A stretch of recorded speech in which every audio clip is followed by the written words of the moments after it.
માં ટ્રાફિક જામની સમસ્યા સર્જાઈ છે। સમીક્ષા કરવા પોલીસ કમિશનર વાડજ પહોંચ્યા। ટ્રાફિકનું નિરાકરણ કેવી રીતે લાવી શકાય તે અંગે જરૂરી સૂચન પણ આપ્યા છે। સુભાષ બ્રિજ બંધ કરતા વાડજ સર્કલ ટ્રાફિક જામના દ્રશ્યો જોવા મળ્યા।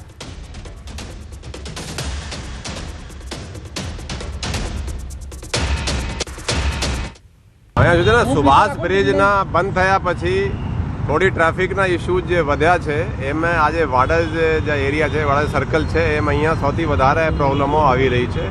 એટલે હું આજે જાતે આવ્યા છીએ કે શું પ્રોબ્લેમ છે। અહીંયા એક બ્રિજની કન્સ્ટ્રક્શન ચાલુ છે પણ આજે મ્યુનિસિપલ કોર્પોરેશનના પણ જે અધિકારીઓ હાજર છે એને સૂચના આપને અપાઈ ગઈ છે કે જે થોડા રેસ્ટ્રિક્શન રાખ્યા છે એ વિધિન 24 અવર્સ એ હટાડી દેશે એટલે થોડું પહોળો થઈ જશે। અહીંયાથી પણ ટ્રાફિક હલકો થશે અને અહીંયા વચ્ચે જે રાખ્યા છે લોકો બેરિકેડ એ પણ એને હટાડશે। તો બ્રિજ બંધ કરાતા ટ્રાફિક જામ। સુભાષ બ્રિજ બંધ કરવામાં આવતા ટ્રાફિકની સમસ્યા। વાડજ વિસ્તારમાં સર્જાયો ટ્રાફિક જામ। વૈકલ્પિક માર્ગ તરીકે દધીચી બ્રિજનો ઉપયોગ કરતા ટ્રાફિક જામ। વાડજમાં બ્રિજનું કામ પણ ચાલતું હોવાના કારણે વાહન ચાલકો પરેશાન છે। બ્રિજનું સમારકામ ઝડપથી થાય તેવી વાહન ચાલકોની માંગ છે। અમદાવાદનો સુભાષ બ્રિજ બંધ થતા ટ્રાફિક જામની સમસ્યાથી પરેશાન જનતા છે। અમારી પાછળ જુઓ તો અહીં જે પ્રકારે ડાયવર્ઝન આપવામાં આવ્યું છે તે ડાયવર્ઝનને કારણે અનેક લોકો પરેશાન થતા જોવા મળી રહ્યા છે।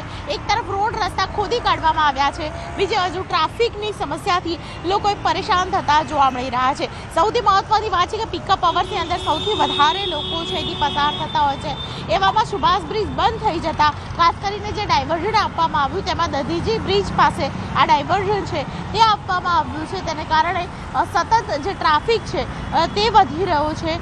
તમે બપોરે 12 વાગે આવશો કે 4 વાગે આવશો કે પછી સાંજના 7 વાગે આવશો, અહીં ટ્રાફિક જામની સમસ્યાથી પરેશાન જનતા છે। એક તરફ કામ ચાલી રહ્યું છે જે વખતો વખત ખાસ કરીને ચાલી રહ્યું હતું, કોઈ પણ પ્રકારનું કહી શકાય કે પ્લાનિંગ ન હોય તેવું લાગી રહ્યું છે। કારણ કે જે પ્રકારે બ્રિજ બનાવવામાં આવ્યો હતો, ડાયવર્ઝન છે અહીંથી આપી દેવામાં આવ્યું એટલે ઓલરેડી જે જગ્યા ઉપર ખાસ કરીને કામ ચાલી રહ્યું છે કોર્પોરેશન દ્વારા તે જ જગ્યા ઉપર જ્યારે ડાયવર્ઝન આપવામાં આવ્યું ત્યારે સૌથી વધારે પરેશાન લોકો થતા જોવા મળી રહ્યા છે। કેમેરા પર્સન ખેંગાર રાઠોડ સાથે દીપિકા કુમાર, ન્યૂઝ 18 ગુજરાતી, અમદાવાદ।